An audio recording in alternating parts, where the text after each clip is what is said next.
Kristen. Thank you, Kayleigh. I know you said that President Trump was never briefed on these reports about the Russian bounties and whatnot, but can you say that he was briefed today?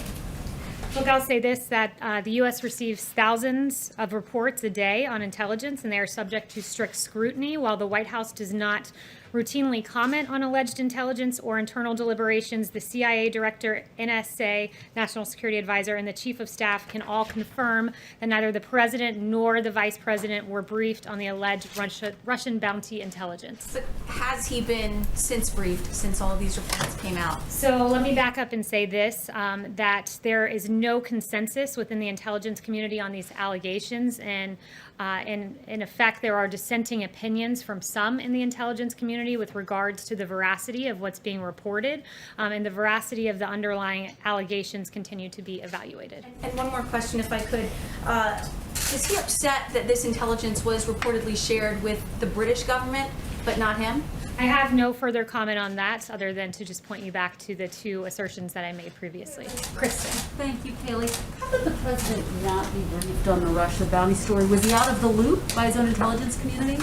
No, as I noted, there was not a consensus among the intelligence community, and in fact, there were dissenting opinions within the intelligence community, and it would not be elevated to the president until it was verified. President Trump tweeted overnight, "Intel just spoke to me." What specifically does that mean? Who spoke to him?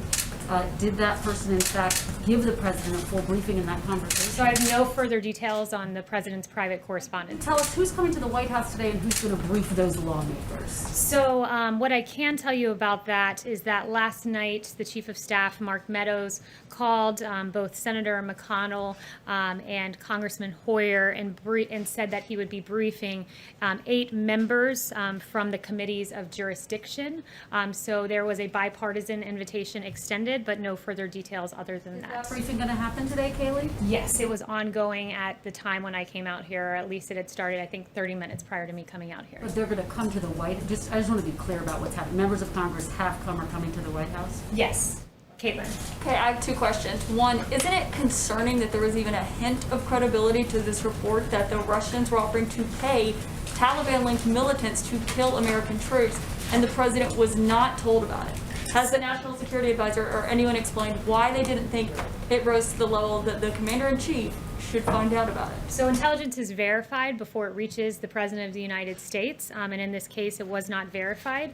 I would note this though, when the president, there's no stronger advocate for our servicemen and women than President Trump. He never hesitates to act when there is a threat to our servicemen and women. For example, in Syria in 2018, when dozens of Russian mercenaries were killed in retaliatory defensive U.S.-led strikes.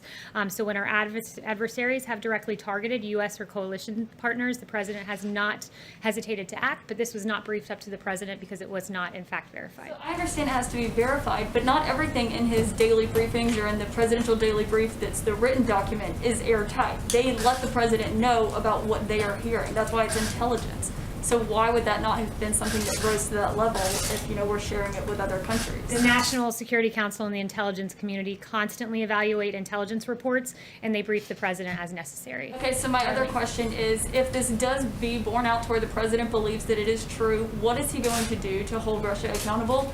And is he still going to invite Vladimir Putin to the G7, G8, whatever he's thinking of having in the fall? I won't speculate on whether this intelligence is verified or not verified, and I won't get ahead of the president on further actions, but I would just point out that no one... officials are not disputing that this is not true. No one, is not disputing this. There are dissenting opinions within the intelligence community, and I can confirm with you right now that there's no consensus within the intelligence community on these allegations.